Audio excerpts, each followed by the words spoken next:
the PlayStation Portable promised console-quality gaming in the palm of your hand. And in 2005, Sony brought Formula 1 to the system with F1 Grand Prix. But does this handheld racer stand the test of time, or is it just a pit stop on the road to better F1 licensed games? Well, that's what we're here to find out. So, F1 Grand Prix, which was also known as Formula 1 2005 Portable in Japan, was released in September 2005 for the PSP, so not that long after the console launched. It was actually developed by Traveller's Tales, now known as TT Games, as in those guys that do all the LEGO games, and was published by Sony Computer Entertainment. The game featured all the initial driver lineups for the 2005 F1 World Championships, so drivers like Michael Schumacher, Ralf Schumacher, Fernando Alonso, Jenson Button and Mark Webber, just to name a few. As well as this, it also featured substitute drivers such as Pedro de la Rosa and Anthony Davidson. The game also featured all 19 tracks from that season, including Australia, Malaysia, Bahrain, Spain, Canada, and of course Silverstone here in England. So when you boot the game up, you get a cool flashy cutscene with a bunch of different cars, and then you're introduced to a nice sleek menu. The F1 branding is there, and there are a few different options for you to jump into, so before I dive into each one I will just give a brief overview. So you've got the option for a quick race, which is fairly self-explanatory. It's just a random race with random settings, that's literally it.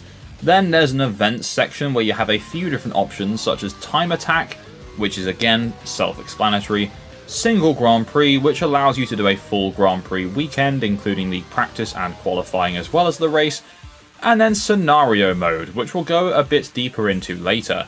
The game also has a multiplayer option where you can play with up to 8 players online, which is pretty cool. And then you've also got something called TV mode, which is really the most pointless addition to a game I've ever seen. It just allows you to watch a single race as if it were on TV. That's it. You just sit on your PSP and watch the gameplay itself. No commentary, nothing else, just cars going round. I mean, I guess it's a cool idea. I'm not really sure what the point in it is, and if you did use this, please let me know in the comments down below. Anyway, that leaves us with the Championship mode, the main meat of the game. At first it seems promising. Pick your team, jump into a full F1 season and fight for the title for both yourself and the constructor. But almost immediately the problems start to show. The difficulty balance is completely ridiculous. You only get one difficulty choice at the start, and that is easy mode, where the AI barely puts up a fight, and you could make the biggest mistake in qualifying and you'll still probably qualify first. On Monaco, I spun out, hit a wall, reversed and put myself back, and I still qualified first. And even if somehow you make the biggest mistake in the world and don't qualify first, you are almost guaranteed to pass everyone on the first lap anyway. Now unfortunately, to unlock anything above easy, you have to play through the entire season on easy. It's a design choice that makes the early hours of the game drag on, and it really doesn't respect your time. Maybe if the game had started on easy and worked me up after the first few races, I probably wouldn't be complaining so much, but I had to do a full 19 races with just no challenge whatsoever. It was incredibly boring. Thankfully on easy the races are short because they're only 3 laps, and you don't even have to do qualifying or practice if you don't want to. Although if you don't do qualifying you will start from the back, but as I mentioned, it's not very hard to get back to the front. However, once you pass through the easy mode, that's when the game finally starts to get interesting. Once you get to medium, it unlocks weather conditions, and honestly the weather conditions are pretty impressive, the rain effects are good, and it kind of affects your handling, but we'll get to that later. Medium difficulty also unlocks pit stops and tyre degradation, so there are actually some tactics involved now, although it's still only 5 laps. Thankfully on this difficulty it does start to provide a bit of a challenge. It's still not difficult, don't get me wrong, but you're not 100% guaranteed to qualify first, and sometimes you will actually get overtaken. Eventually, when you unlock the hard difficulty, then the AI will suddenly wake up and drive, and on top of this, penalties will be unlocked as well. I mean, I guess it's nice to have a sense of progression, but I'm buying a game like this to play Formula 1. how it's meant to be played. I don't want to have to play through something that isn't fun to get to the thing I bought the game for to begin with. Now, one area where the game tried something new was scenario mode. Instead of a full race, you're placed into short challenges, such as having a quick pit stop, having damage breaks and making it to the pit stop, or regaining positions under poor weather conditions. It's a great idea, especially for a portable version of F1 where you might only have a few minutes to play. Unfortunately though, it does feel undercooked. The challenges are fun for like 5 minutes, but they don't evolve enough to stay interesting. You play a few, you'll get the gist, and then there isn't really much reason to come back. It's a case of a really cool concept but very poor execution. Now, before I continue on about F1 Grand Prix, if you're a fan of racing games or not so great racing games, then why not hit that subscribe button and tap the bell for notifications to stay up to date with the worst racing game series. And whilst you're at it, if you would like to support me further, I have a Patreon link in the description down below, where you can get access to all sorts of cool things like early access to videos, behind the scenes, and your name featured in the credits of my videos. Anyway, let's move on back to F1 Grand Prix. So how about the driving itself? Well, it's complicated. The cars look and sound like Formula 1 machines, but they don't really feel like them. The handling has a strange floaty quality, and the physics don't always behave the way you'd expect. One of the strangest issues is how often the cars seem to catch air. In real F1, these cars are basically glued to the track with downforce. Unless there's a major mistake. But in F1 Grand Prix, it feels like you're driving something far lighter. Just going on certain tracks, the roads just feel bumpy and they can launch your car and turn your steering drastically left or right in a way that just feels wrong. It breaks the immersion a bit and reminds you that you are just playing a game, not simulating the world's most technical motorsport. It's one of those handling models where you can get used to it and it does get easier, but there's always going to be moments where it's just blatantly something wrong with the game, and you'll end up just having an accident that's not your fault.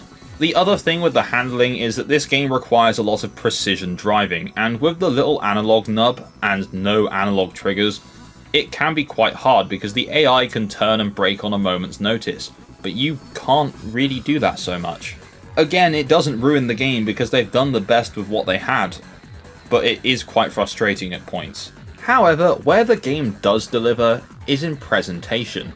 For a 2005 PSP title, F1 Grand Prix looks solid. The cars are well modelled, the tracks are recognisable, and the game runs at a good frame rate for the hardware. Of course, it doesn't compare to console F1 games from the same era, but on a handheld screen it got the job done. As I mentioned, the weather effects are a nice touch. Rain and changing track conditions add some variety to the visuals, even if they don't impact the gameplay too much. But for me, seeing these little details on this system was pretty impressive. Now, in terms of the sound effects, the cars sound pretty good. There is a licensed soundtrack, although I only actually heard one song from it the entire time I was playing, and that was Better Living Through Chemistry by Queens of the Stone Age, which I'm not going to play in this video because it is a copyrighted song. But for some reason, out of the few songs on the soundtrack, it's the only one I heard, on every race and every qualifying session. In the end, I just turned the music off because it was really annoying. Now, in terms of the critical response to F1 Grand Prix, there aren't that many reviews out there, but the ones I were able to find were pretty average. For example, Eurogamer gave it a 6 out of 10, and that seems to be the general consensus across the board. The game is decent, it's just nowhere near perfect. Now, I also wasn't really able to find any reliable sales figures for the game, but I have found the value of the game today as per price charting, and for a complete used copy, and this is for a PAL region PSP copy, you're looking at about £5.73, or brand new, never opened, like 20 years later, £12. I always find it really interesting to see the value of some of these games that I cover on the channel, because there are always some terrible games that end up being worth loads, but I'm yet to find one in this series. So now the time has come where we have to rank F1 Grand Prix on our worst racing games tier list. Now, I very nearly put this in actually not that bad, But then I remembered how much grinding I had to do to actually enjoy the game and get out of the boringness of easy mode, and also the handling and physics just aren't quite there to make it a properly tight F1 game. So F1 Grand Prix is going to join many other games in the meh category. There you go buddy, you go and sit right next to Dwayne Johnson in WWE Crush Hour. F1 Grand Prix is a game with plenty of ambition, but not enough refinement. The core championship mode is dragged down by the poor difficulty design, the handling never quite nails the feel of the sport, and while that scenario mode did show some creativity, it just doesn't go far enough. Spongebob is an iconic character with a rich back catalogue of video games. There are some truly great Spongebob games out there, but on the other hand, there are also some truly questionable ones as well. Now, I've played a lot of SpongeBob's home console offerings, but I've never really taken the time to see how he gets on in the handheld department. So today I thought I'd start off with SpongeBob's efforts on the PSP. Now, the PSP was only graced with 2 different SpongeBob games in its life cycle, so we will just take a look at these 2 games in their release order. So without further ado, this is SpongeBob SquarePants: The Yellow Avenger. And no, this is not an Avengers and SpongeBob crossover. Anyway, The Yellow Avenger was developed by Tantalus Media and published by THQ. It released on the Nintendo DS in November of 2005 and would find itself onto the PSP in March the following year. Tantalus Media were known for their licensed tie-in games, especially in the handheld market. They developed Top Gear Rally for the Game Boy Advance, which was a weirdly impressive 3D racer for the system, which was obviously quite a rarity, and would later go on to develop Cars Mater National Championship for the Game Boy Advance using that same engine. They later went on to do some pretty high-profile ports for Nintendo, including Luigi's Mansion 2 HD for the Switch and Zelda Skyward Sword HD, also for the Switch. Anyway, so let's talk about the Yellow Avenger. So the plot of this game starts with SpongeBob on his way to see Patrick, and as he's doing this, he gets knocked into by the Dirty Bubble rushing along with a captured Barnacle Boy. SpongeBob then calls for the help of Mermaid Man and eventually leads them into an altercation where SpongeBob accidentally puts the Dirty Bubble into a washing machine with Mermaid Man's belt, and then this causes to split the Dirty Bubble into countless many little Dirty Bubbles. So all these little Dirty Bubbles are harassing the citizens of Bikini Bottom, and on top of this, many of Mermaid Man and Barnacle Boy's iconic villains have returned to exact revenge on Bikini Bottom, including Man Ray, the Sinister Slug, Jumbo Shrimp, and the Atomic Flounder. So yeah, anyway, SpongeBob ends up with Mermaid Man's belt and gets his powers to help save Bikini Bottom. So what follows is, well, I mean, it's a game. It's a game that works. The Yellow Avenger is a platforming adventure that also has a lot of backtracking. Bikini Bottom has been translated into this 2.5D platforming world, and honestly, it's been done quite well. You have all your iconic locations, such as SpongeBob's house, the Krusty Krab, the boating school, Jellyfish Field, so on and so forth. And honestly, it looks quite nice. It's very colourful, as is the show, and has been translated pretty well here. So let's talk about the core gameplay. So the gameplay loop of SpongeBob the Yellow Avenger revolves around you platforming and basically just doing fetch quests. Whilst the overall plot of the game sees many supervillains attacking Bikini Bottom and what feels to be a very epic story, for the most part you're just going to be walking about doing irritating chores for people, taking a burger from the Krusty Krab, delivering it to Patrick, finding Squidward's flute and then delivering that back to him, so on and so forth. There's just a lot of filler in between the actual boss fights and stuff that you're doing as a superhero. The world is split up into 9 segments, and each section as a level by itself would be pretty damn good, to be honest with you. There's some pretty decent platforming challenges here, as well as some cool little superpower interactive sections. However, the problem is, the citizens of Bikini Bottom are running around scared with bubbles attacking them, and when you hop on top of them, the bubbles float away, you catch the bubble and the citizen just disappears. But as soon as you leave an area and come back into it, all these troubled citizens with bubbles come right back as well.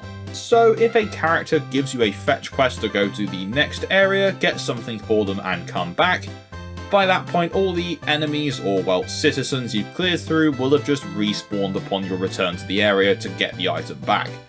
It's a bit of a weird choice. I mean, it makes sense because otherwise there'd be no challenge, but at the same time it's incredibly annoying. On top of this, these citizens are all just a predetermined preset amount of the same citizen, so you have one that runs back and forth and then jumps at either edge. You have a weirdly looking muscly one that runs really fast and just flips around. Then there's a few that just walk back and forth that are interchanged depending on what area you're in. But overall, they're just a problem. When you first get into the game and you've saved a bunch of these citizens in the first area by jumping on them, absorbing the bubble and moving on, it feels quite rewarding because you've just saved a bunch of Bikini Bottom citizens' lives as a superhero. And then you come back and it's the same thing over and over, so that sense of pride or satisfaction you get from hopping on their heads and stopping the bubbles just goes away almost immediately. In fact, the only reason you really need to keep doing this is because the bubbles help charge your superpowers, and that's quite literally the only reason to do so.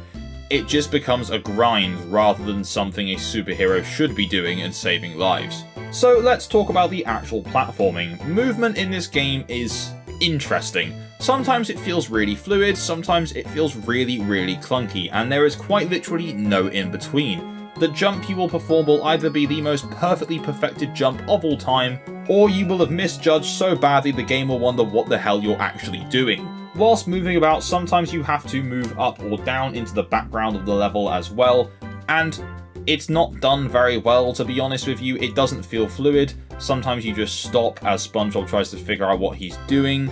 Occasionally the camera angles of where you follow the level are so zoomed in on SpongeBob there's no way to see an enemy coming right towards you or an obstacle that's in your way. It's not done very fairly and it felt very cheap when I lost health to them. Anyway, let me stop moaning for just a moment. This is not the worst game I have ever played by a long shot.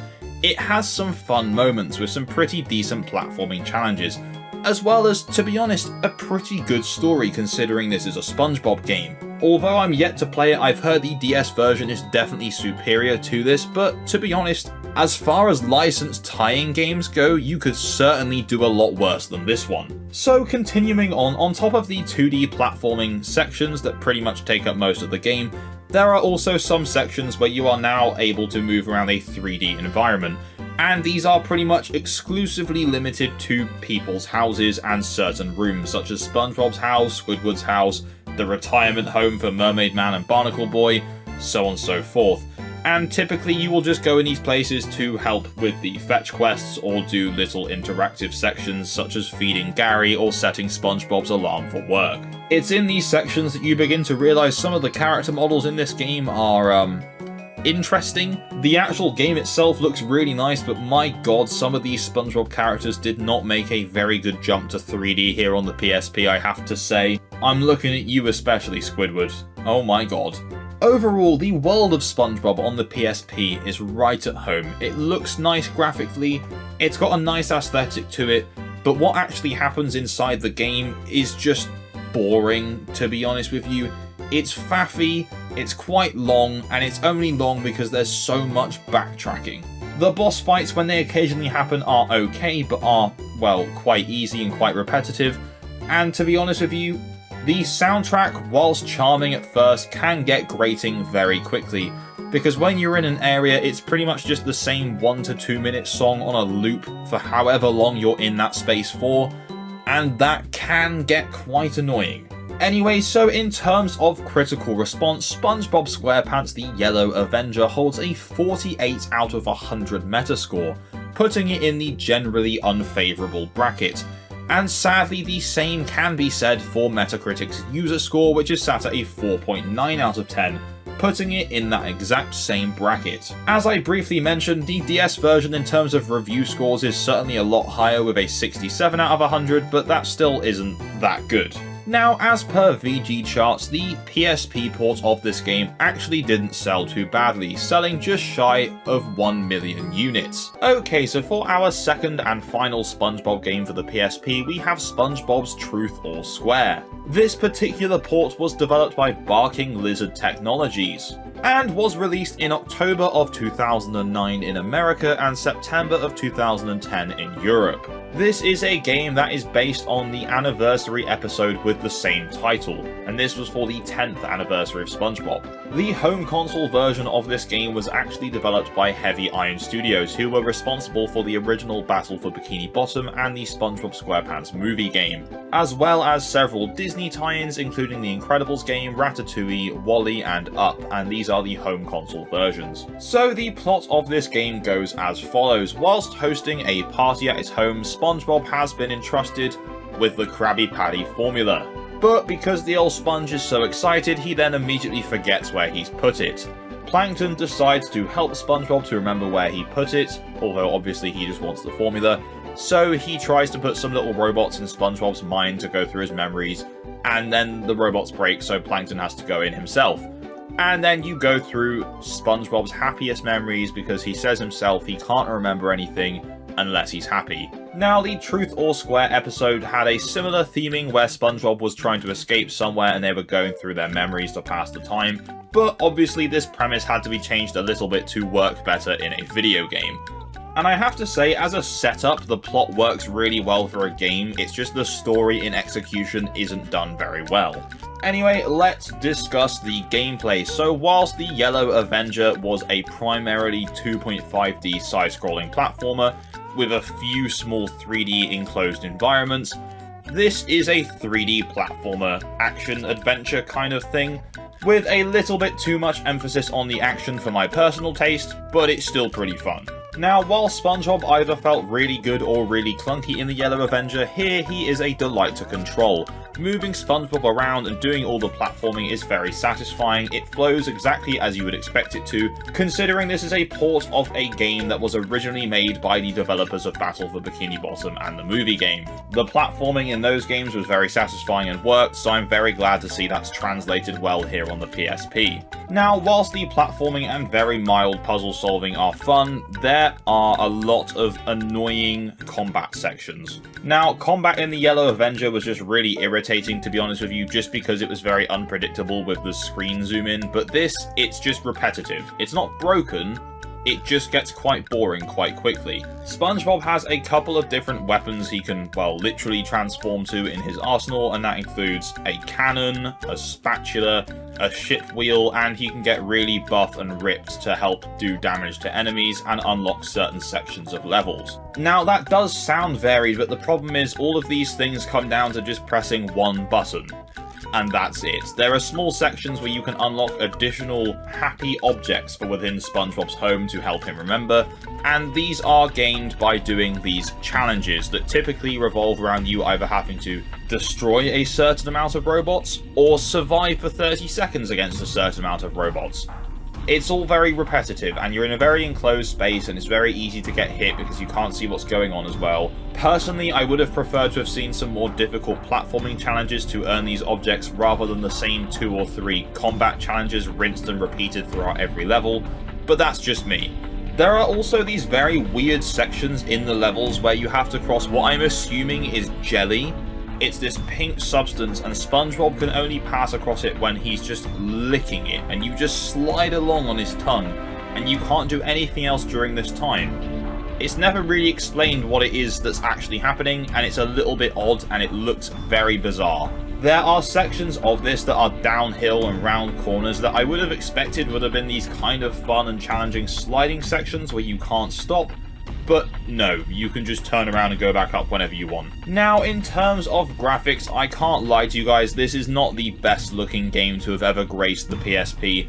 There are definitely worse looking ones out there, but there are some graphical imperfections, shall we say, and quite a few reused assets placed throughout the game as well. I mean, even in the little hub section of SpongeBob's house, there's the same fish dancing twice in 2 different parts of the same room. You know damn well there were plenty of back characters of fish from SpongeBob they could have placed in here instead of just copying and pasting the same one. I mean, he's a funky looking dude though. As you progress through the levels, you collect these SpongeBob token things that you can use to upgrade items in SpongeBob's house to make him feel happier, such as the paintings or pictures on the wall, his chair, his bathroom, stuff like that. So you see the hub world evolve as you progress and spend more of your tokens, which is a nice touch.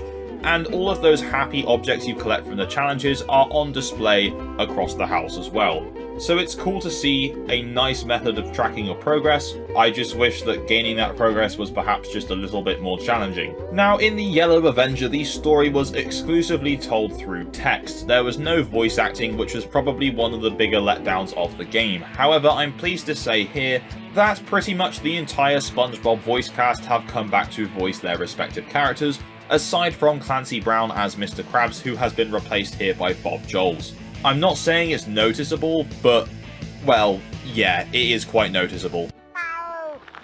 SpongeBob, look sharp, me boy! Tomorrow's a very important day for Cashy. Think of all the Krabby Patties we'll sell. Now, interestingly enough, the PSP and DS versions of this game were home to two exclusive levels, and that's Bikini Bottom and the Krusty Krab. So that is something worth noting if you did want to play through this game. Now, whilst the soundtrack to the Yellow Avenger was frankly quite repetitive and got quite irritating after a short period of time, the soundtrack to Truth or Swear literally for like levels on end has the same song just on repeat. And I mean, that's not great. There's a mini boss early on in the game at the end of a level, and it's just the same relaxed music that plays. There's no change or anything. It doesn't feel like a threat. It's just more relaxed stuff going on. Now, overall, in terms of gameplay, I would definitely say that Truth or Square is the better game. It feels more fluid, I enjoy the 3D platformer setting more, but in terms of the story, and to be honest, the visual presentation, this definitely isn't the superior game. The Xbox 360 version is definitely superior in terms of gameplay and graphics, so if you're going to play a version, I would probably just recommend that one. However, compared to the Yellow Avenger, this game is actually very short. The Yellow Avenger isn't a long game, you can complete that in like 4 or 5 hours if you're dawdling about, but Truth or Square you could literally finish in like 2 hours. And frankly, this game wouldn't have been the cheapest upon launch, so it does beg the question, were you getting good value for your money? The answer's no, obviously. Now, in terms of critical response, I could barely find anything across any version of SpongeBob's Truth or Square. In fact, the only review by a critic on Metacritic is for the 360 version, and that's a 40 out of 100, so not ideal. But if we base it off of the user score, as there are actually a couple of reviews on here, that has a 5.8 out of 10, placing this nicely into the mixed or average realm. Now, as per VG charts, SpongeBob's Truth or Square would go on to sell just over 400,000 copies worldwide, not as many as the Yellow Avenger, and I don't find this particularly surprising because there appears to have been next to no marketing for this game, nearly no professional critic responses or anything. This game seems to have flown completely under the radar in some instances. Spider-Man and handheld games have a pretty rich history. Here on the channel we've looked at his releases on the Game Boy Advance, the Nintendo DS and the 3DS, and whilst there have been some mixed games, there are also some hidden gems in there. Which means today, finally, we are looking at the Spider-Man PSP releases. Now, the PSP is home to 4 different Spider-Man games releasing between 2005 and 2008. Now, without giving too many spoilers, there are some pretty good games here, but there are also some pretty bad games here as well. So without further ado, let's go to our first game, and that is Spider-Man 2. So, most versions of Spider-Man 2 launched in 2004 around the same time the film of the same name released. However, the PSP version and some regions of the DS port did not come out until March 2005, and even as late as September 2005, which is over a year after the film released. This version was developed by our good friends over at Vicarious Visions, and we know by now that they've handled this IP for quite a while, so they know what they're doing. So I'm not going to beat around the bush. Spider-Man 2 on PSP is very average. It has some good moments, it also has some really awkward bad moments. This game reuses the engine that the original Tobey Maguire Spider-Man game used on consoles, and it also reuses a lot of the soundtrack and areas from that first game as well. and it's very obvious if you have played that previous game. So let's talk gameplay, and let's start off with the positives about the gameplay. The combat, whilst fairly generic, feels very good in this game. There are upgrades and different combos you can buy, which is a fairly common thing in these Spider-Man games, but overall, in terms of the actual fighting, it's pretty good. There's a scoring system which has also been taken from that first Spider-Man game, and again, that works pretty well here as well. You are scored on combat, as well as how much time it's taken you to complete the level. Now, whilst the game is not 3D open world, it does feature full 3D open environments within the levels, which you can swing around, crawl up walls, sometimes go through vents, and so on and so forth. Swinging is fine, it's okay, there's not really much necessity for it, so when you do it, it feels fine. Wall crawling, although a little bit janky at times, also works pretty well. You can hold the left bumper button to speed up Spider-Man's crawling as well, because otherwise it just feels incredibly slow. There are also some other little interactive bits you'll have to do, like rescuing civilians and carrying them to certain points, which is fine, it's not too annoying. There is an arrow in levels that guides you where to go, but it's not particularly helpful when there's loads of windy corridors and the arrow's just pointing at a wall that you can't pass, because obviously you have to go a certain way to get to it. But for the most part, gameplay-wise, it's fine. The only thing that really brings this experience down is the camera. Oh my god, I had so much problem with the camera in this game. It's so awkward, it doesn't turn with you at certain points when it really should. And because the PSP only has one analog nub and a D-pad on the same side, you couldn't really move both at once. So you can move the camera with the D-pad, but you can't be walking or moving whilst you do it, because you only have one thumb on that side. But even if you emulate this game and remap the D-pad controls to another analog stick on a regular controller, you still can't move the camera and move Spider-Man at the same time. Which of course would not be an issue if the camera, without controlling it, worked well enough. So Spider-Man 2 has these pretty nice pre-rendered CG cutscenes that feature the voice actors from the films. In fact, the PSP version is the only version of the game to feature J.K. Simmons reprising his role as J. Jonah Jameson, which is pretty cool. These cutscenes look pretty good, even by today's standards, to be honest with you, and honestly the game itself doesn't look that bad either. Bearing in mind this was made in an older engine by the time this launched on the PSP, it still looks pretty good. I mean, when you're playing it on the actual PSP console, it looks nice because the screen's small. If you're emulating this and stretching it to a full 1080p screen, it's obviously going to look worse. The Spidey suit looks good, the NPC civilians just look fine, the textures and grounds and everything, they look fine as well. There's some interesting design choices for some of the characters. I have to say I was a bit confused by the Mysterio design. I'm not sure if that's one from a comic that I've missed, but I don't remember him looking exactly like that, but hey ho.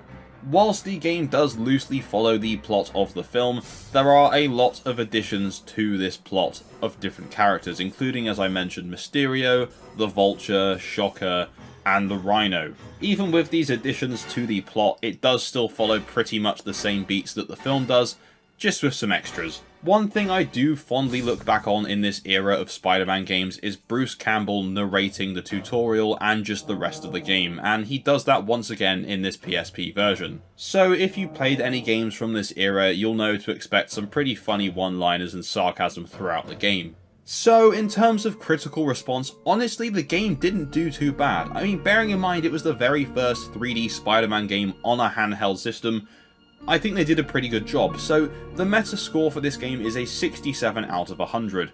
Not great, but not bad either. It puts it in the mixed or average realm, and that goes for the user score as well with a 6.2 out of 10. I think if you played this game back in the day when it came out, you would definitely look fondly back on it, but I think going into it with a new look, it's not quite as good. So in this video I've got the games in order of release, and the date that I'm referring to is the European release. Now interestingly enough, for our next couple of entries they both actually launched on the same day. So to break up the Tobey Maguire Spider-Man games, we are next looking at Spider-Man Friend or Foe. This game launched on November 2nd in 2007 and was developed by Artificial Mind and Movement, who were known for porting licensed games to handheld and would eventually go on to make the Iron Man DS game as well. So the game opens with a pretty nice CG cutscene that I'm pretty sure is in most versions of this game. It's Spidey fighting the Green Goblin, Doc Ock and some other villains, and he gets assisted by the New Goblin. Then they are all attacked by a group of mysterious symbiotes, and then they all teleport away. So unlike most Spider-Man games, this game is a beat 'em up with a tiny bit of platforming. There is next to no web swinging in this game, with just a few platforms needing you to use it, and to be honest with you, you can also play as loads of other characters as well that aren't Spider-Man who don't web swing, so it's not so vital to this game. In fact, this game does have a pretty impressive roster. There are a couple of characters that unfortunately are not in this version of the game, and those are Silver Sable, Prowler, the Lizard, and the Scorpion. However, the PSP version does have 2 exclusive characters, and those are Electro and Carnage, which is pretty cool.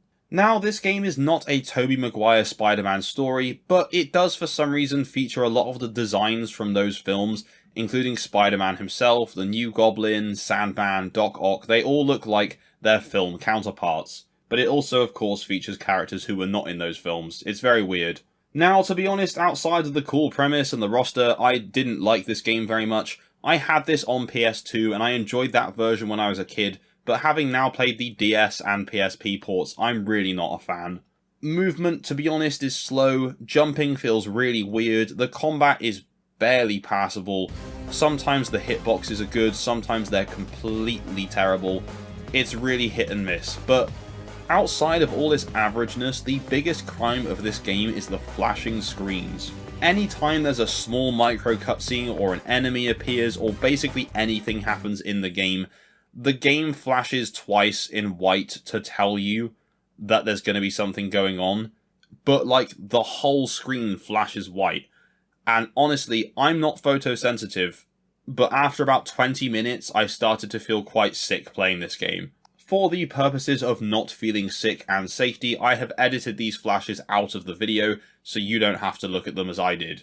Graphically, the game looks fine, the character models are all okay, the enemies look pretty good, and the environments, although they are boring and quite generic, they don't look ugly, so that's one good thing. Now, I'm not sure if I experienced a glitch whilst playing this game, but the soundtrack I didn't really get to hear much of because throughout half the levels it just doesn't play. When you get to a big room and there's a boss fight or you're on a menu, then there's music, but just moving around levels I didn't really hear that much. And to be honest, even what I did hear was just aggressively average. Which honestly sums up pretty much every version of Spider-Man Friend or Foe. And really, that is a shame because the concept is pretty cool. Take Spider-Man outside of New York, have him battle a new enemy alongside his previous foes that you can also play as, and yet they somehow made that boring. So boring. This is a game where Blade and Venom can fight alongside each other, and somehow I'm bored. Why? At the end of the day, this is a game very clearly targeted towards younger audience, whereas the Spider-Man Tobey Maguire tie-in games are more for everyone, or even slightly older. I don't know, man. I'm kind of sick of using the excuse of, oh, this is a kid's game, so it's okay to be bad. Just make the kid's game good as well. Why set the bar so low? Anyway, apologies for my rant there, let's talk about the critical score. So, Spider-Man Friend or Foe holds a 58 out of 100 Metascore on the PSP, which again puts it in the mixed or average realm, but in the lower half of that. The PSP port was not quite the worst reviewed version of the game, as that prestigious title belongs to the DS port with just a little bit of a lower score at 55 out of 100. Anyway, if I talk about Spider-Man Friend or Foe anymore, I'm going to fall asleep, so let's move on to the next game. Okay, so next up we have Spider-Man 3. This version of the game was developed by Vicarious Visions and released the same day as Friend or Foe on November 2nd, 2007 here in Europe. Much like Spider-Man 2, pretty much all the cast of the film come back here to voice their characters. So you have Tobey Maguire, James Franco, Topher Grace, Thomas Hayden Church, J.K. Simmons, and Bruce Campbell, who once again narrates the game. So in terms of the combat, it's pretty similar to Spider-Man 2. It's combos that you unlock with hero points, there's a score system, so on and so forth. However, this is a fully fledged 3D open world game on the PSP. This is a 3D open world Spider-Man game on the PSP. I had to repeat it because I'm very impressed. So yeah, pretty much this is a port of the PS2 version, but with a few additional features. So the plot again pretty much follows the Spider-Man 3 plot, but somehow makes it even more chaotic. Spider-Man 3 as a film had a lot going on. You had Sandman, you had Venom, and you also had the new Goblin. This time around though, as well as those characters, we have even more. We've got Lizard, we've got Kraven the Hunter, we've got Shriek, and even Morbius. So yes, that means that this game has Venom, Kraven the Hunter, and Morbius. Wow, all we needed was Madame Web and we could have had a Sony Universe film reunion. Also, just as a side note, I will openly admit that I'm one of the few people that saw every single Sony Spider-Man spin-off universe film in cinemas, and I'm so embarrassed. So finally, we have a handheld Spider-Man game that actually relies on web swinging as part of the core mechanics. You activate the web swinging by pressing the right bumper button, and then you use the analog nub to control whether you're going to go up or down, left and right. You can either hold or tap the X button to get a boost or jump while swinging. It's fairly similar to the previous two console counterparts of these games. It's just a little bit more awkward because it's on handheld. Overall though, the web swinging actually feels pretty good, and honestly I'd say it's almost as good as the Spider-Man 2 and 3 console versions. Wall crawling is also slightly less janky now. You can still move a bit faster whilst crawling, so it can be quite slow. If you hit the buildings at a certain speed, you can run up them as well, which is pretty cool. In terms of web swinging and movement, this is definitely the best handheld Spider-Man game, hands down. However, really, that's where my compliments will end. There is a lot of jank and a lot of weird choices made in this game.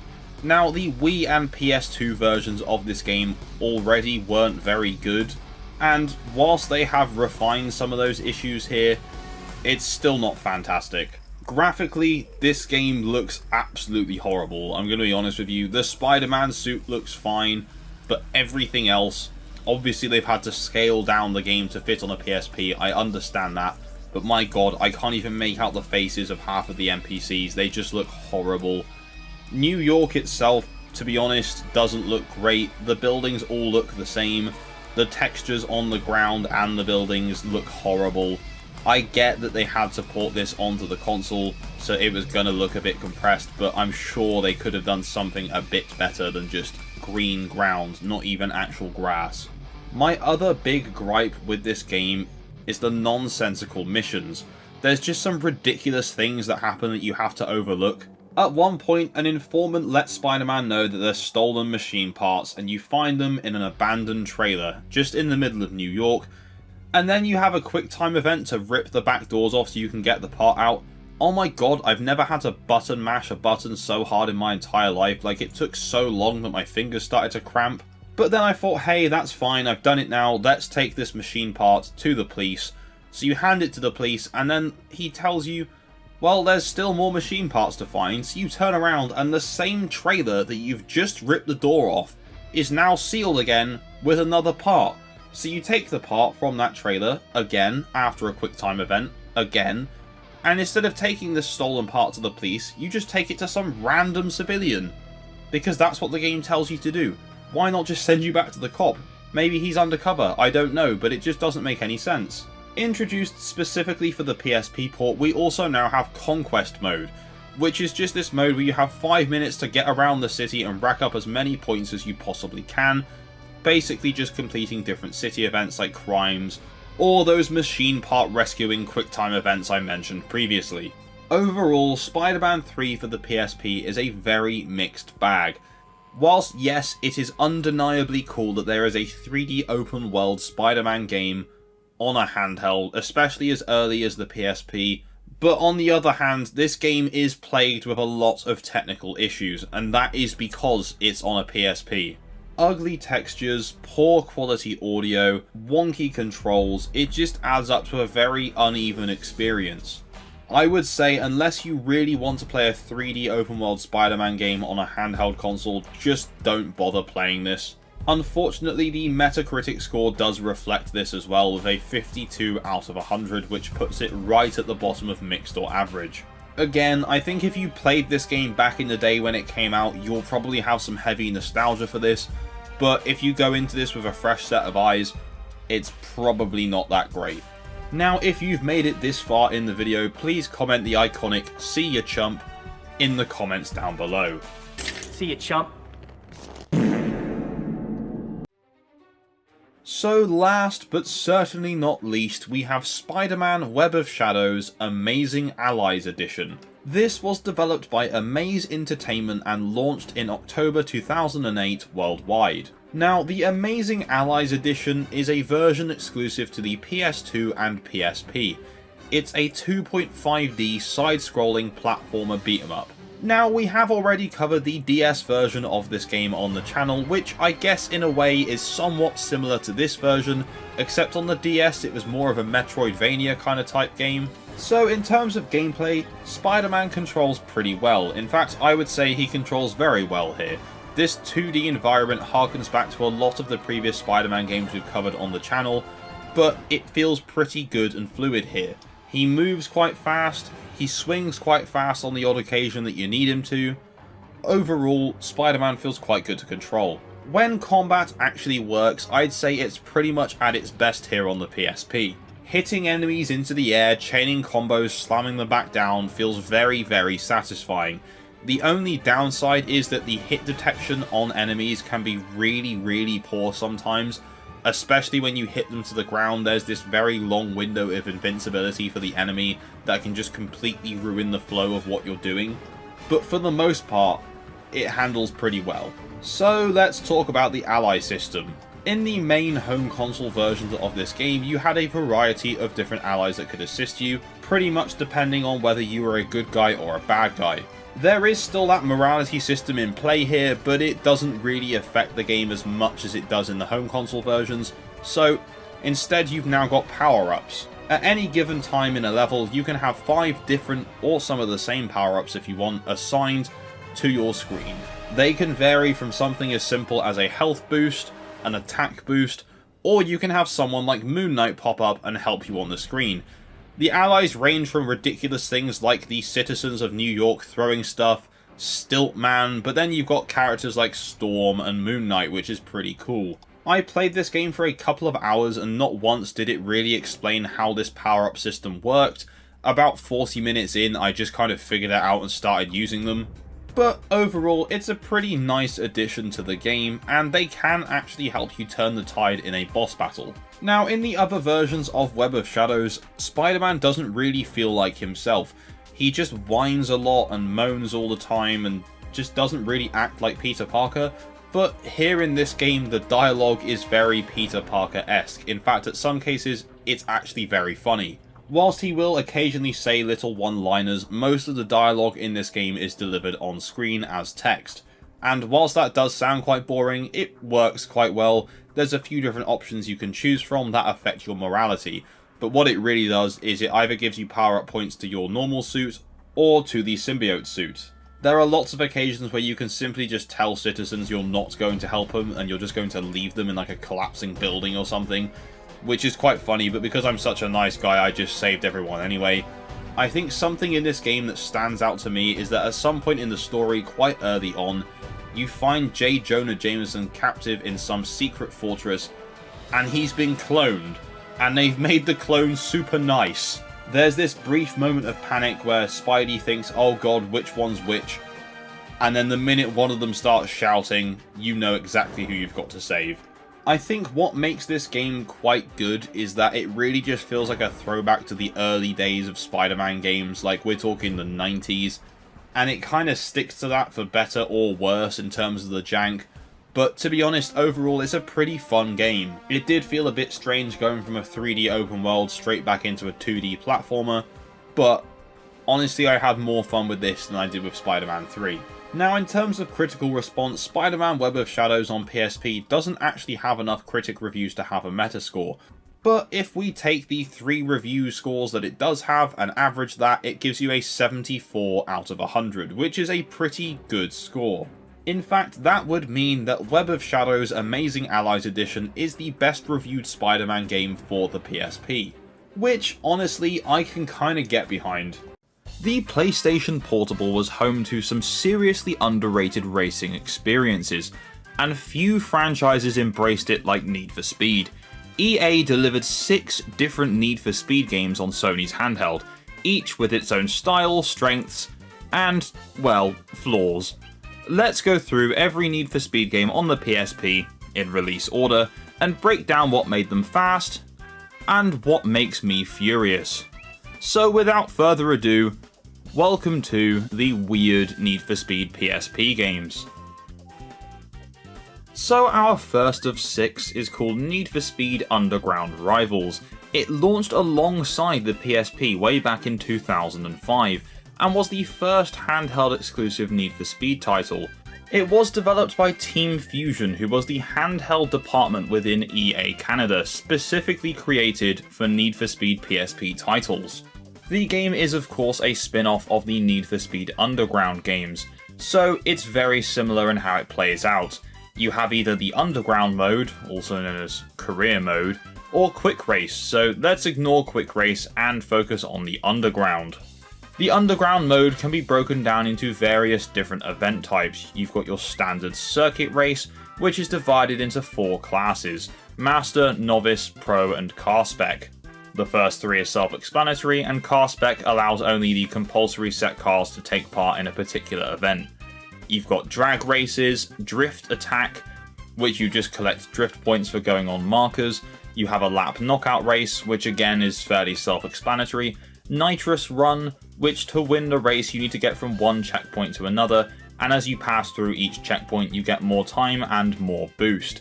There's street cross, where you will drive in a narrow indoor circuit, and rally relay, where you need more than one car so you swap into your next vehicle after each lap.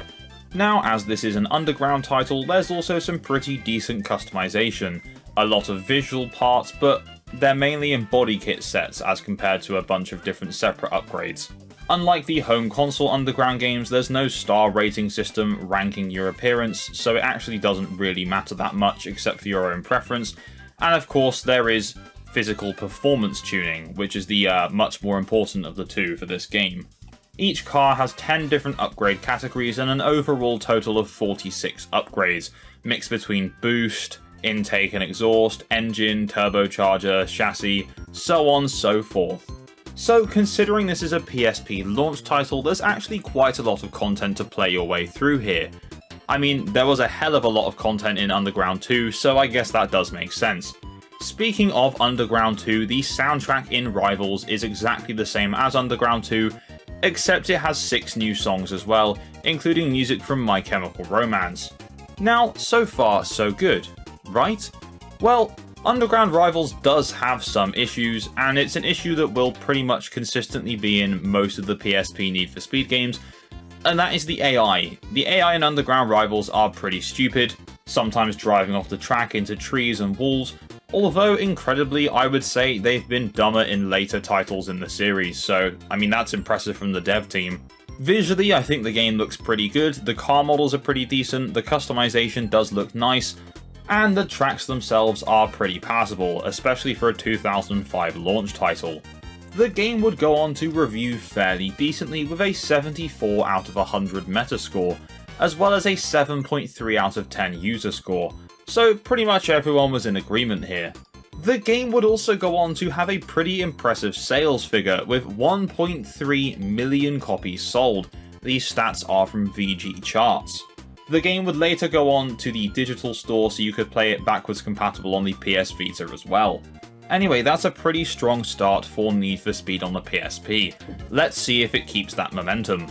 So this is Need for Speed Most Wanted 510, once again brought to you by Team Fusion, and of course published by EA.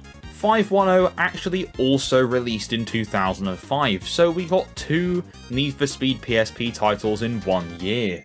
510 is of course a spin-off of the home console version of Need for Speed Most Wanted. Now interestingly, I have devoted a whole video to 510 in my worst racing game series, so it's safe to say I'm not the biggest fan of this game. The handling is a lot more janky than it was in Underground Rivals, The collision detection is not great, and they introduced a game mode that involved you taking down other cars, so when you have collision detection that doesn't work, it's kind of pointless. They tried to do something like Burnout and it just did not work whatsoever. The tracks are all quite dull, although the visuals themselves are an improvement from Underground Rivals, with the car models looking significantly better, which is pretty impressive considering this game still released in the same year. Like Underground Rivals, it features a few different kinds of races, such as your standard circuit race, a sprint race which is just checkpoint to checkpoint, lap knockout, time trial, and a mode called Tuner Takedown, where you get to play as a police officer and you have to take out as many street racers as you can to get more time and get a higher score. And this would be the coolest part of the game in practice if it were not for the terrible collision detection. But when you're not playing as the police, they somehow become absolute superhumans. The police in this game ignore every other street racer in your race except you, and they will hunt you down relentlessly with some of the most ridiculous rubber banding I've ever seen. They'll be driving really simplistic, quite slow looking cars, and magically they'll just shoot off towards you at like 200 miles per hour. Do they slow down on the bends during this? No, they just stick to it like a Scalextrics car. Don't get me wrong, there is some fun to be had here, and there's still some decent customization, and a fair bit of content with more than 75 different events in the game. But it's a lot more janky, it's a lot more unpredictable, and the handling is all over the place. So if you're going to play a Need for Speed title, probably don't make it this one on the PSP. Weirdly, the game would still go on to review pretty well with a 72 out of 100 average score on Metacritic. The game also holds a 7.4 out of 10, so again, very similar in terms of critic and user scores. The game would also go on to sell even better than Underground Rivals, with over 2 million copies of Most Wanted 510 sold. If you're a fan of this game, then fair enough, but I just don't think 510 is for me whatsoever. So finally moving away from 2005, we are now in 2006, and Team Fusion bought us Need for Speed Carbon Own the City, of course a spin-off of Need for Speed Carbon. There were a few different versions of Own the City, with one being on DS, one on Game Boy Advance, and then of course this version on the PSP, which, let's face it, is the superior version. So whilst 510 was a definite bump in the road for me, Own the City was a big step in the right direction. The visuals were better, the handling was better, there was free roam, the tracks were better, just overall a much more entertaining game. And Carbon Own the City has an absolutely insane story, which sees you and your brother getting into a crash at the start of the game, with your brother passing away and you entering a coma and losing your memory. Anyway, things play out and you try and work your way through to find out who caused the crash that killed your brother. Well, it turns out, and spoiler warning here, it was you. Absolutely insane stuff going on in that game. Genuinely blew my mind.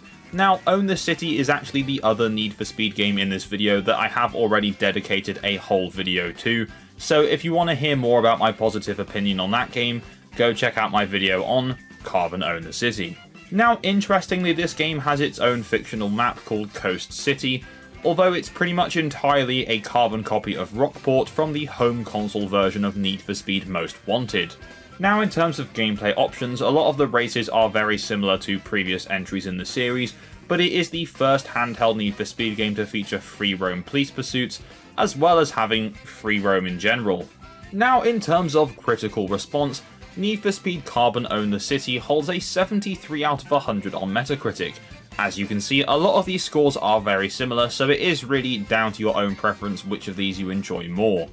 However, the user score for this game is a little bit higher with a 7.7 out of 10. And again, this game would go on to top the sales figures from the previous two entries with 2.4 million copies sold, which is very impressive. So Carbon Own the City was once again a big step in the right direction for the Need for Speed PSP series. So let's see if that momentum continues. So 2007 came along and gave us Need for Speed Pro Street on everything except the PSP, where this would get a release in February of 2008. It didn't have a subtitle this time, it's just called Need for Speed Pro Street, but for the PSP. This was the final Need for Speed game developed by the handheld division at EA Canada, Team Fusion. So with Pro Street, EA steered the franchise towards a more realistic approach, and on the PSP this translated into a more grounded and track-based experience. Visually, this was the most impressive Need for Speed game on PSP yet, and I would say it still holds up today. So the meat and potatoes of Pro Street is the career mode, and there are a few different difficulties that you can play under which are called driver personas. So you have Full Assist, also known as the Weekend Warrior, where you get much more assisted driving, but less rewards at the end. Then you have the Semi-Assist, which is the Adrenaline Junkie, where you only get a 25% reduction and still some assistance. Or you can have No Assist, also known as the Speed King, where you get full driver rating points and cash prizes and no assistance at all, which is 100% the best way to play. There are a variety of different event types such as standard circuit racing, lap knockout racing, and then time attack, speed trap, which was quite interesting. You compete against other racers and go through a range of different speed traps to set the highest total speed. There's a gate knockout, which is basically like lap knockout but shorter, and then sprint racing, which is just a point-to-point race. The incredible customization from previous Need for Speed titles is once again in this game, with both visual and performance level upgrades. One thing that is good about earlier Need for Speed titles is they really get you to invest in just one car or a couple of cars as you progress. That feeling isn't really here so much in Pro Street because certain events require certain classes of cars, and they just hand you some cars as you progress on through. So it's not like you just buy one Volkswagen Golf or Ford Fiesta and just street race that for the rest of time. You have a variety of different cars that get a lot faster as you progress through the game. They also introduced damage in this game, so if you hit too many opponents or crashed into too many walls, your car would start to see some major performance issues, and if you wanted to repair it, well, you had to repair it, then it would be taken from whatever you earned at the end of the race. Gone is the street racing and free roam of previous Need for Speed titles. Here we have track-based real-world locations, primarily taking tracks from America such as Texas World Speedway and Portland International Raceway. However, there were a couple of tracks from Japan, a few from Germany, and then one from Ireland. The game also introduced a mechanical driver intuition, which was essentially an optional racing line. In the two difficulties that still had some assistance, the racing line would automatically be put on just on corners, but if you were playing on the no assist difficulty, then the only way you'd get that driving line is if you activate it. And there are some benefits to using it because if you do drive along the driving line, then you do get an acceleration boost. But you know, who needs a driving line? I definitely know what I'm doing. The PSP version of Pro Street shares the same original soundtrack as the home console version, so there was an original score composed by Junkie XL, but there was also a range of licensed songs from bands such as Avenged Sevenfold. This version also allowed you to add your own tracks in if you had any MP3 files stored on your PSP, although you could only play them on the menus and not in the races. Now, across the board, Need for Speed Pro Street was not the best reviewing game in the series. In fact, it took a little bit of a dive even in its home console versions in terms of its overall review scores. Home console versions of the game were averaging between about 60 to 70, and the PSP version actually only scored 57 out of 100. I was actually quite surprised by this because I had quite a good time playing it. I thought the handling was pretty decent, the visuals were nice, but then again, it did kind of move away from the standard Need for Speed formula at the time, and that wasn't for everyone. Again, that's just my opinion. If you're not a fan of this game, fair enough. These lower review scores would also reflect in the game's sales figures, because the PSP version of this game sold just shy of 800,000 copies, which is significantly less than its predecessors. Now, if you've made it this far into the video, then simply just comment the word speed down below. Now, whilst Pro Street PSP may not have been for everyone, the next entry, at least for me, is where the PSP Need for Speed series grinds to a halt.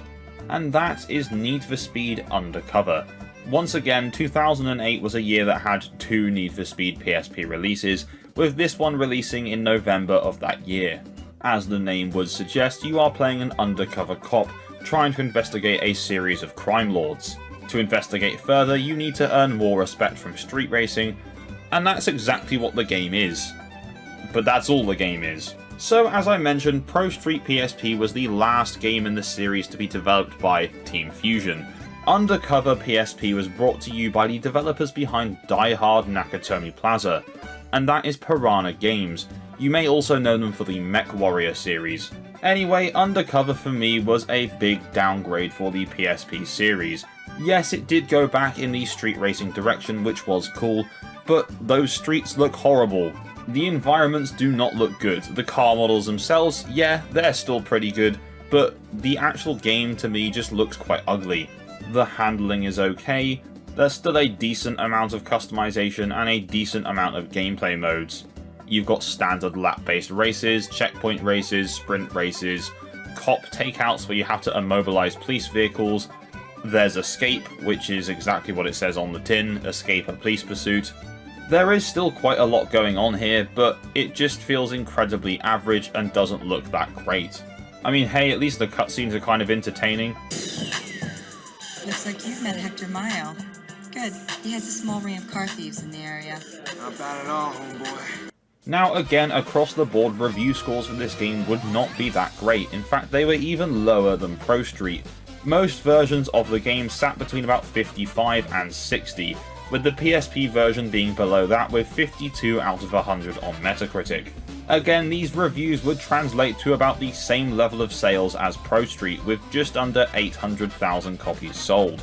Now I wonder, will the series make a little recovery for the final game on the PSP? So just under a year later, in September of 2009, along came Need for Speed Shift. So after the response to Pro Street trying to go more realistic wasn't that great, they tried to go back to street racing with Undercover, where the response also wasn't that great, so the next logical step was to just make it even more realistic with Need for Speed Shift. And you know what? It kind of paid off. The PSP version of Shift was brought to you by EA Bright Light, or also used to be known as EA UK. This development team were responsible for a variety of different games, such as every single Harry Potter movie tie-in game all the way up until the Deathly Hallows, as well as Burnout Dominator, and some board game video game adaptations such as Monopoly and Trivial Pursuit. Anyway, so Shift on the PSP presents itself in a more realistic way, as does every other version of the game, except every other version of the game does feel more realistic. This still kinda has the same handling as all the previous Need for Speed games on the PSP. And that's not really a problem, it still works pretty well, it just doesn't have the same feel as the console version. The car models all still look really good, the environment itself looks a lot better than it did in the previous entry, and overall this is just a much more solid game. Need for Speed Shift came at a time where there were talks of just cancelling the Need for Speed franchise entirely. After a couple of rough entries, the series needed a nice little adrenaline boost, and thankfully this was the right step. Which seems oddly familiar to the situation we find ourselves in present day with Need for Speed. Except there hasn't been an adrenaline boost for the series again, and if rumours are true, it sounds like the series has currently been shelved. Anyway, once again, this game will take you through a pretty impressive career mode with a variety of different event types. Standard circuit racing, there's car battle where two drivers compete with specific cars in 3 different race events, there's drift racing, endurance racing, lap knockout, time attack, there's quite a lot going on here. Now, there are less visual upgrades in this game compared to previous entries in the series, but on the other hand there are more performance upgrades as well. I spent a lot of time with Need for Speed Shift on the Xbox 360 when I was younger, and I thought maybe that would make my experience here on the PSP less enjoyable, but I still had a pretty good time playing this. Thankfully, review scores for this game were up from the previous 2 entries in the series, with the PS3 and 360 versions sitting at 83 and 84, and the PSP version sitting at a 69 out of 100, so significantly higher than the previous 2.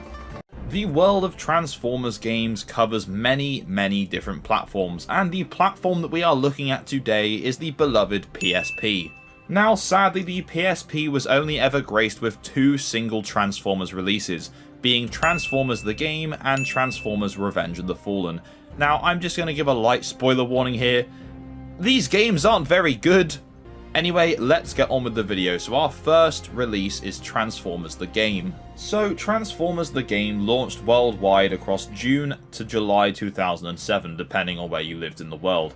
Now, the PSP version was actually developed by Savage Entertainment, as opposed to Traveller's Tales or Vicarious Visions, who did the DS ports. So Savage Entertainment are mainly known for making handheld ports of games.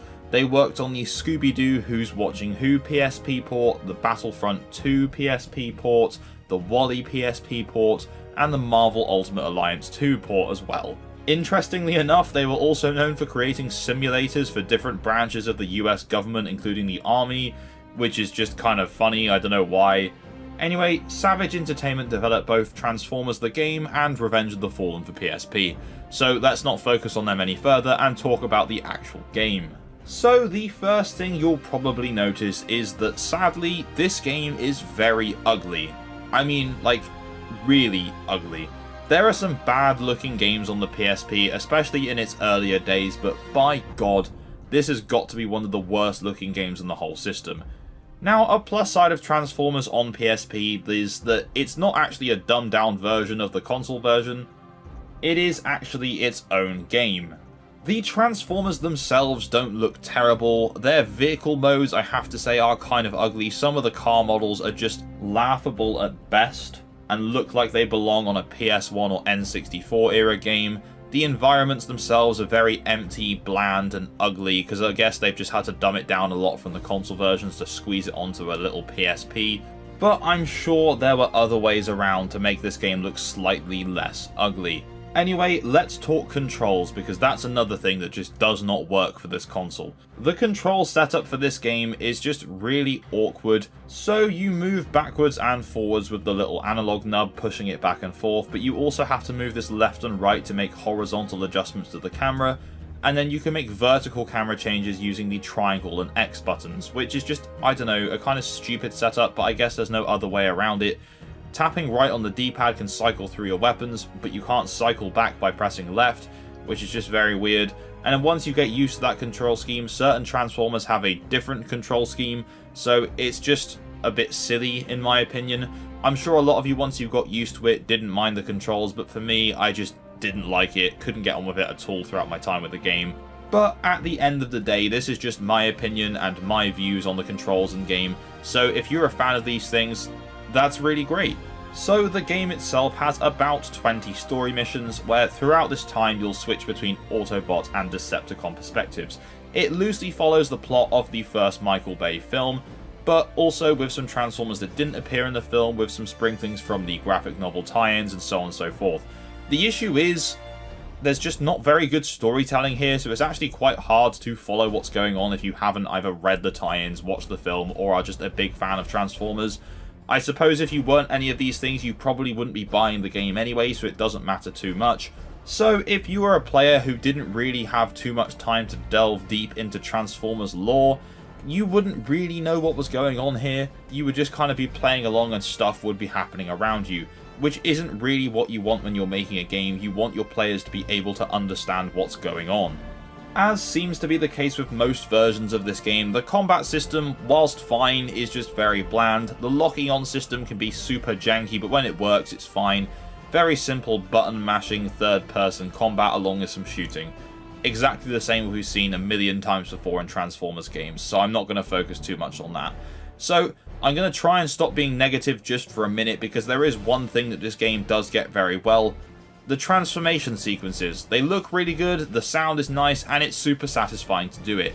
The first thing a Transformers game should be getting right is transforming, because it's literally in the title. And genuinely, the amount of Transformers games I've covered on this channel where transforming isn't even in the game or is barely a feature is infuriating. So it's nice to see that transforming is once again alive and well in this game. So on top of a single player mode, players were also graced with a multiplayer mode as well. Now sadly, it's not too exciting, there's no online compatibility to it, it is local only, which means it's only up to 4 players. There's some cool game modes here, including Deathmatch, Team Deathmatch, there's a Capture the Flag variant called Secure the Allspark, and there's Ascension Rights, which is essentially just King of the Hill. And to unlock the multiplayer maps, you have to play through the single player story. where most of the maps from that mode have been reworked here for multiplayer. There are also some maps that are not from the story, but for the most part they are just reworked campaign maps. It's a shame because there was some real potential here for a very cool multiplayer mode, but sadly you are just purely locked to local multiplayer. So hopefully you have 3 friends who also happen to all own PSPs and a copy of Transformers the game, and then you'll be having a good time. Otherwise I couldn't really recommend this game to you whatsoever. Now in terms of critical response, Transformers the game for PSP is the only version of the game to fall into the negative category on Metacritic. All the other versions of the game lie between about 50 to 67, and that's in the mixed or average zone, but the PSP version sadly falls to 47 out of 100, which just isn't very good at all, with critics citing ugly graphics and bland gameplay being what's pulling this game down, which to be honest I completely agree with. Now here's to hoping that Savage Entertainment learned from the mistakes they made making Transformers for PSP when they came to make the sequel. Right? No, no, no, no, no, no, no. Wait. Wait. One thing I do just have to say before continuing on with Revenge of the Fallen is that I now have a Discord server. If you want to see some behind the scenes stuff, chat with me and other people about the games I'm playing on the channel, the link for that is in the description of this video below. So yeah, this is Transformers Revenge of the Fallen. This game released worldwide across June 2009, just a mere few days after the film released in cinemas. Anyway, I'm just going to summarize before I start talking about the game. This game is definitely less than meets the eye. Yeah, you see what I did there? Oh, brother, this guy stinks! So again, this is not just a dumbed down version of the console ports, this is its own game. This game is a top-down shooter where you play through linear levels and you just have to shoot everything. Just blast everything in your way, and that's kind of it, there's nothing else to it. I guess after Savage Entertainment failed so miserably at developing in the previous genre, they just thought, fuck it, we'll just make a top-down shooter instead. There are plenty of classics in this genre like Contra, Commando, and even the Dead Ops arcade minigame in Call of Duty Black Ops. This game, however, does not rank among these classics. In fact, the only thing this game really ranks among is being one of the worst games on the PSP ever, basically. Whilst the first game was certainly lacking in quality and life, this game is completely void of all life or any quality whatsoever. So first up, let's talk controls. When you're not firing, the analog nub is full control for your Transformer. Move it left, right, up and down, or in any angle, the Transformer will move in the direction you push it. However, the minute you start shooting, the analog stick will now only let you strafe left and right and move you up and down. If you want to turn, you have to use the left and right buttons. And to be honest, you will spend most of the game with this control set because there's no reason to not shoot half the time. So 90% of your playthrough will be spent with this really stupid control setup. There are a few driving segments that break up the gameplay, but to be honest with you, the gameplay is still just really boring in these sections. The driving is not very good, it's still just more shooting. Overall, just really poor quality. Now, let's talk shooting. The shooting in this game feels like it has absolutely zero impact to your character whilst they're firing, and on top of this, the bullets appear to do like next to no damage to half the characters because it takes them so long to die whilst you're shooting at them. But that is nothing compared to the annoyance of the sound of firing. Whilst each Transformer's guns can sound different, they all only have one single sample per weapon. So as soon as you fired once, you will hear that same sound over and over again. You are going to be hearing these sounds on loop for a good 10 to 15 minutes per level, and it is just infuriating. The best thing you can do if you do for some reason choose to play this game is just play it on mute and have your own music on. Now, the one nice thing I will say about this game is it does have some really nice cutscenes, and it's a lot easier to follow the story here than it is in their first game. Speaking of the story in this game just loosely follows along to the plot of the Revenge of the Fallen film. On top of nice looking opening cutscenes and in-game cutscenes, there is also a really nice menu design here, but really that's where my compliments for this game ends. Earlier on I mentioned that this game has driving segments, and unfortunately yes, that does mean that there is no actual transforming in most of the game. You spend most of the game as the robot, and occasionally it forces you to change into car to do the driving sections, and that's it. There's no freedom to change between the two, and that really bothers me. Now, in terms of graphics, I honestly don't know which one looks uglier, this one or Transformers the game for PSP, but to be honest, it doesn't really matter, they both look awful. Thankfully, multiplayer does actually make a return in this game, but whereas in the first game you could play with up to 4 people, in this you only have up to 2. There is a co-op arena-based mode where you fight waves of enemies together, but to be honest with you, it's just exactly like playing through the main story. It's just a bit buggy, boring and bland, and again you still have to listen to the same repetitive shots over and over. And to be honest, back in 2009, I'm sure you would have struggled to have found one of your friends who owned this game for PSP. To be honest with you, none of the versions of the Revenge of the Fallen game are particularly good, somehow being worse than the previous one, but by far, the PSP port of this game has to be the bottom of the barrel. If anyone here has been watching my channel for a while and saw my Cars PSP video, the best thing I could possibly compare Revenge of the Fallen PSP to is Cars 2 PSP. Quite possibly one of the worst movie tie-in games I've ever played. So that takes us to the end of our look at the Transformers PSP releases. If you guys enjoyed this video, please leave a like. If you haven't done so already, subscribe and tap that bell for notifications. If you want to see any particular franchise games represented on the channel or more Transformers content, comment down below what you'd like to see. Anyway, for now that's all from me, so I will see you in the next video. Bye bye.